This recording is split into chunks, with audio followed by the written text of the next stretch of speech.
everyone. When I started thinking about the theme of Borderless, I thought about what it meant to me, and I wrote wings.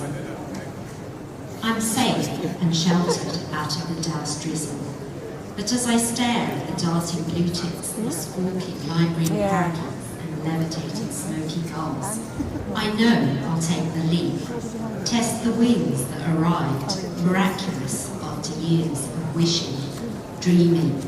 Am I still human or completely bird? I flutter and rise, the easiest thing in the world. To float, a little more energy.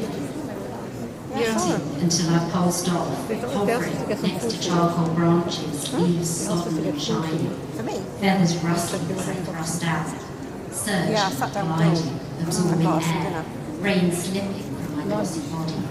The rush of momentum, speeding past empty playgrounds, prominent graveyards, slick rooftops, over patchwork fields of juvenile copses, streams rippling and pulling into rivers, weavings towards oceans that fill the horizon. A bird's eye view of the scrubby hills and straight in Munros. Bursts of fog as I surge through clouds, then pure light. I see everything, untethered. Thank you.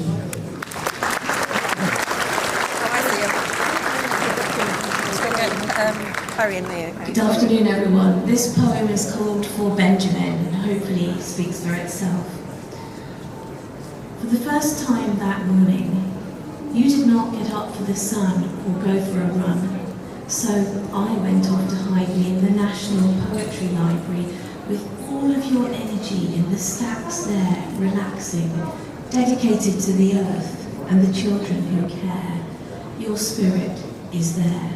At the South Bank Centre, we danced. Strangers in synergy, you set us free, celebrating your legacy.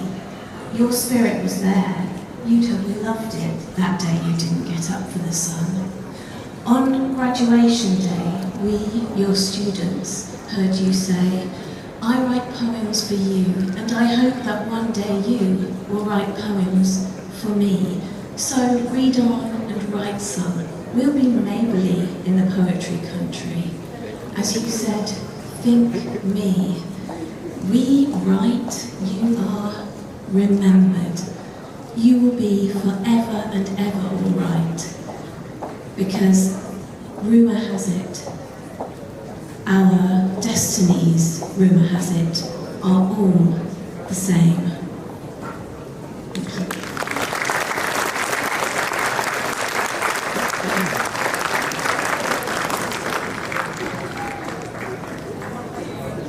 Hi everyone, my glasses on. I'm Hannah Lowe, I'm also in the creative writing department, and Benjamin's a long-time colleague of mine and someone who I'd known of long before I met him as a colleague.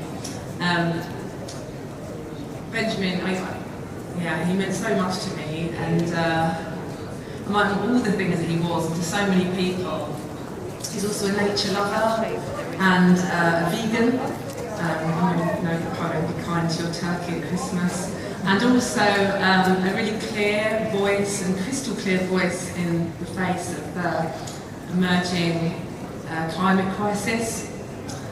So it was no surprise to find that his funeral was a green funeral, and I and some of my colleagues in creative writing attended a funeral in deep rural Northamptonshire in a very, very cold day in January. Surrounded by Benjamin's friends and family, some of whom I know are here today.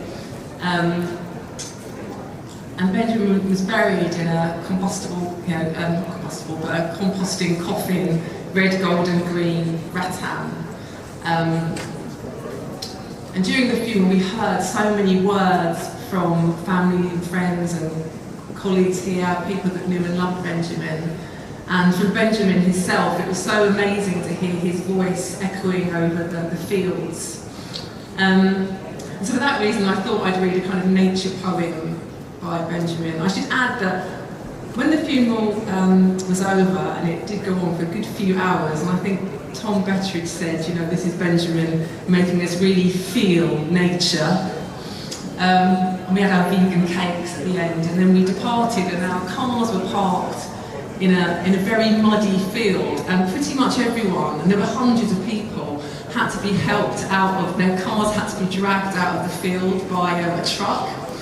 But I happened to be in a particularly heavy car that could not be budged by this truck. So an hour after everyone had gone, I was still there in my car, and the farmers had to bring a JCB, which was about 5 meters tall, to drag me out of this field, which was the adjacent field to where Benjamin was about to be buried. So I had this real sense of being there with Benjamin and then leaving him in his own garden. The poem I'm going to read is Nature Trail. At the bottom of my garden there's a hedgehog and a frog and a lot of creepy crawlies living underneath a log. There's a baby daddy longlegs and an easy-going snail and a family of woodlice. All are on my nature trail. There are caterpillars waiting for their time to come to fly. There are worms turning the earth over as ladybirds fly by. Birds will visit, cats will visit, they always choose their time. And I've even seen a fox visit this wild garden of mine. Squirrels come to nick my nuts, and busy bees are buzzing, and when the night time comes, sometimes the dragonflies come home. My garden mice are very shy, and I've seen bats that growl, and in my garden I have seen a very wise owl. My garden is a lively place, there's always something happening. There's this constant search for food, and then there's all that flowering. When you have a garden, you will never be alone. And I believe we all deserve a garden of our own. Thank you.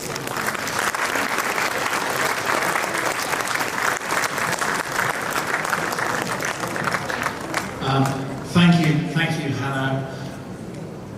We are drawing this part of the afternoon to a close, but I just want to say a few more thank yous, because today, this afternoon, would not have been possible without Qian and Benjamin's family, friends, colleagues over the years, and of course our colleagues that you've heard from in creative writing here, Jessica, Bernardine, Hannah, and the wonderful, Benjamin's wonderful students with the anthology. So I would close these speeches by just saying, of course we've named the square, but Benjamin made an enormous impact on Brunel, and in the time since his passing, many people across the university have talked to him about their moment, their memories of Benjamin. I'm sure there'll be more of those conversations through the rest of this afternoon. So we will continue to remember Benjamin here in Brunel forwards from now, and we are thinking about further ways. I agree with Jessica, I think we need a poet's corner somewhere. We will have a think about that. So thank you once again to everybody who's made this event possible, Benjamin's family and friends, and thank you all for coming on an afternoon where it has indeed stopped raining. So please do enjoy the rest of the afternoon and the garden party, and I will be wandering around and maybe chatting over the next couple of hours. Thank you very much.